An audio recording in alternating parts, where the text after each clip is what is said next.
पितृपक्षाचे 15 दिवस पितरांना समर्पित असतात. पितृपक्ष हा पितरांप्रती आदर व्यक्त करण्यासाठी आणि पितरांच्या आत्म्याला शांती, श्राद्ध, तर्पण आणि अर्पण, दान, धर्म करण्यासाठी विशेष काळ आहे. एवढंच नाही तर पितृदोष दूर करण्यासाठी उपाय करण्यासाठी पितृपक्षाचा काळ अतिशय उत्तम मानला जातो. जर आपल्या घरामध्ये पितृदोष असेल तर आपल्याला अनेक समस्यांना सामोरे जावे लागतं. जसं की आपल्या घरामध्ये पैसा टिकत नाही, सतत पैशांच्या अडचणी येतात, घरामध्ये वादविवाद, कलह हा जास्त प्रमाणामध्ये होत असतो. जर आपल्या पूर्वजांना राग आला तर जीवनात संकट जे आहे तर ते येऊ लागतात आणि याला आपण पितृदोष असं देखील म्हणू शकतो. तर विनाकारण चिडचिड करत असेल घरामध्ये पितृदोषाचं एक खूप महत्त्वाचं लक्षण मानलं जातं. त्याचबरोबर जर तुमच्या घराच्या आजूबाजूला एखाद्या घराजवळ एखादं पिंपळाचं झाड असेल आणि ते स्वतःहून उगवलं तर ते सुद्धा पितरांच्या नाराजीचं लक्षण आहे. तर ते आपल्याला पितृदोष असल्यामुळे आपल्या घरामध्ये अचानक तुळस जी असते तर ती सुकून जात असते आणि वारंवार आपण तिची कितीही काळजी घ्या तरीही तुळस सुकून जाते. तर ह्या घटना ज्या वेळेस घडतात तर त्यावेळेस समजून जायचं की आपल्या घरामध्ये पितृदोष आहे आणि पितृदोष दूर करण्यासाठी आपल्याला काही उपाय करायचे असतात. घराला पितृदोष लागलेला असेल तर आपले पितर जे आहेत तर ते आपल्याला घरामध्ये सुख शांती हिरावून घेतात आणि नात्यांमध्ये अंतर आणतात. तुम्ही बघितलं असेल बऱ्याच घरांमध्ये असं मुलं मुली आहेत की ज्यांचं लग्नाचं वय झालेलं आहे आणि लग्नाचं वय निघून जाऊनही मुलांना लग्न त्यांचं होत नाहीये. भरपूर शिकलेले असून सुद्धा मनाजोगती नोकरी मिळत नाहीये, मनासारखा जोडीदार मिळत नाहीये किंवा प्रयत्न करूनही घरामध्ये शांती नाहीये, मुलांचा विवाह होत नाहीये, परंतु जो विवाह आहे तर तो सुद्धा जास्त काळ टिकत नाही. तर त्यामध्ये अशा अडचणी येतात, अंतर येतात आणि घटस्फोट जे आहे तर ते होऊ लागतात. तर ही सर्व लक्षणं कशाचे असतात तर पितृदोषाचेच असतात. तर हा पितृदोष दूर करण्यासाठी आपण भरपूर उपाय करतो, खूप खर्च करतो, पैसा खर्च करतो, पण तरीही पितृदोष हा दूर होत नाही. पितृदोष हा तेव्हाच दूर होतो जेव्हा पितृपक्षामध्ये आपण पितरांची सेवा करतो, श्राद्ध करतो, पिंडदान करतो किंवा तसेच या काळामध्ये आपण अन्नदान करतो, पितृपक्षामध्ये प्रभावी उपाय करतो, तेव्हाच पितृदोष हा दूर होतो. आणि म्हणूनच पितृपक्षामध्ये आपल्याला होईल तेवढी सेवा आणि उपाय हे आपल्या पूर्वजांसाठी करायचे आहेत. या पितृपक्षाच्या 15 दिवसामध्ये पूर्वज आपले पृथ्वीवरती येतात आणि आपल्याला भेट देतात. म्हणून या काळामध्ये काही प्रभावी उपाय आपले केले जातात. म्हणूनच या आजच्या व्हिडिओमध्ये मी तुम्हाला एक अतिशय प्रभावी असा उपाय सांगणार आहे.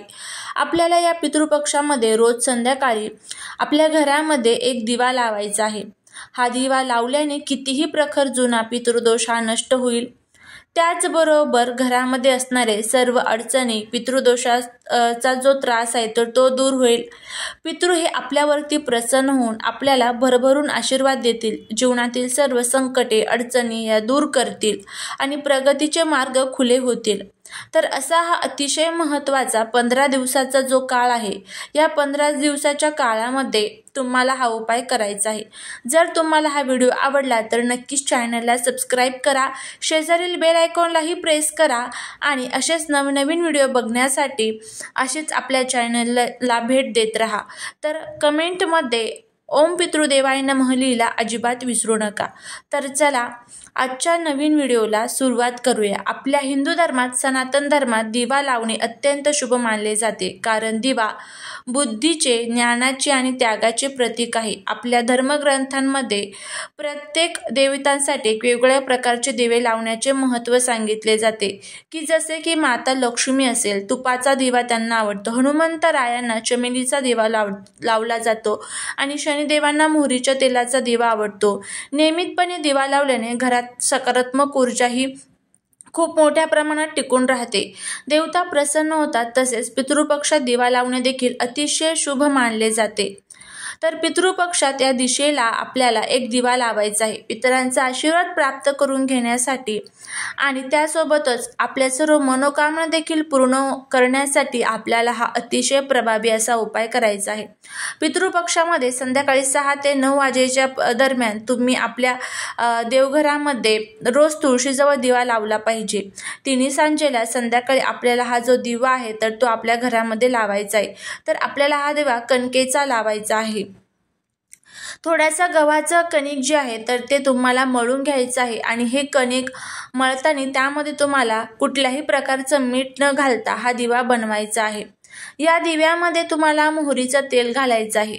मोहरीचं तेल तुमच्याकडे नसेल तर तुम्ही जे कोणतं तेल पूजेसाठी वापरता तर ते घालायचं आहे आणि त्यामध्ये चिमूटभर मोहरी घालायची आहे। काळी मोहरी टाकून तुम्हाला दुहेरी कापसाची वात करायची आहे आणि हा दिवा तुम्हाला काळ्या रंगाच्या जे तीळ असतात तर ते टाकून तुम्हाला लावायचं आहे। तर त्याचबरोबर त्यामध्ये एक तुळशीचं पान तुम्हाला टाकायचं आहे। तर अशा पद्धतीने हा दिवा तुम्हाला प्रज्वलित करायचा आहे आणि हा कणकेचा दिवा प्रज्वलित करून आपल्याला आपल्या घरामध्ये दक्षिण दिशेला आपल्या पूर्वजांच्या दिशेला हा दिवा आपल्याला तिथे प्रज्वलित करायचा आहे। दक्षिण दिशेला त्याची वात आली पाहिजे आणि अशा पद्धतीने हा दिवा ठेवत असताना तो कुठे ठेवायचा तर आपल्या घरामध्ये जो माठ असतो बघा, तर या माठाजवळ किंवा घरामध्ये हंड्याजवळ जिथे आपण पाणी भरून ठेवतो तर तिथे तुम्हाला हा दिवा लावायचा आहे आणि लावल्यानंतर त्या दिव्याला नमस्कार करून ओम पितृदेवाय नमः या मंत्राचा तुम्हाला जप करायचा आहे आणि त्यानंतर तुम्हाला सलग आजपासून 15 दिवस हा रोज दिवा तुम्हाला लावायचा आहे। हाच दिवा तुम्ही रोज स्वच्छ धुवून पुसून परत तो लावू शकता किंवा तुम्हाला असं वाटलं की आपल्याला रोज नवीन दिवा लावायचा आहे तर तुम्ही रोज नवीन सुद्धा दिवा लावू शकता। तर आता घरामध्ये तुमच्या माठ नसेल तर बघा काय करायचं आहे, हंड्यामध्ये पाणी भरून ठेवायचं आणि संध्याकाळी 6 ते 7च्या दरम्यान तुम्हाला हा दिवा तिथे लावायचा आहे। पण आपल्या घरामध्ये माठ किंवा हंड्यामध्ये पाणी हे भरून ठेवलंच पाहिजे, कारण आपल्या घरामध्ये आपल्या पूर्वजांची जागा त्याच ठिकाणी असते, त्यामुळे घरामध्ये हा संध्याकाळच्या वेळेस आपल्याला दिवा लावायचा आहे। तर अशा पद्धतीने आपल्याला हा दिवा आपल्या पूर्वजांसाठी समर्पित करून त्यांच्याकडनं आपल्याला आशीर्वाद प्राप्त करून घ्यायचे आहे। त्यांना सांगायचं आहे की आमच्या जीवनातील जे काही दोष, त्रास, संकटे, अडचणी आहेत तर ते दूर करा आणि तुमची कृपा सदैव या घरावरती राहू द्या। तर रोज संध्याकाळी पितृपक्षात आपल्याला हा उपाय करायचा आहे। तर तुम्हाला ज्या वेळेस शक्य होईल त्यावेळेस तुम्ही करू शकता। जर घरामध्ये तुम्हाला असं वाटलं की सुतक पिरियड्स आहे तर ते दिवस स्किप करू शकता, पण रोज शक्य नसेल तर तुमच्या पूर्वजांची ज्या दिवशी तिथी असेल तर त्या दिवशी सुद्धा तुम्ही हा उपाय जो आहे तर तो करू शकता। तर नक्की करून बघा, नक्कीच तुम्हाला त्याचा फायदा होईल। सर्व दोष, दारिद्र्य, दुःख, अडचणी दूर होऊन आपल्यावरती आपल्या पितरांची कृपा होईल आणि त्याचबरोबर घरामध्ये कटकट, भांडण, वादविवाद हे होणार नाहीत। सदैव घरामध्ये आनंदाचं वातावरण हे नेहमी राहील। आपले पितर भरभरून आपल्याला आशीर्वाद देतील, प्रत्येक कामात यश मिळेल आणि त्याचबरोबर मनोकामना सुद्धा पूर्ण होतील। तर नक्की हा उपाय करा। झालेली सेवा महाराजांच्या चरणी रुजू करते। श्री स्वामी समर्थ।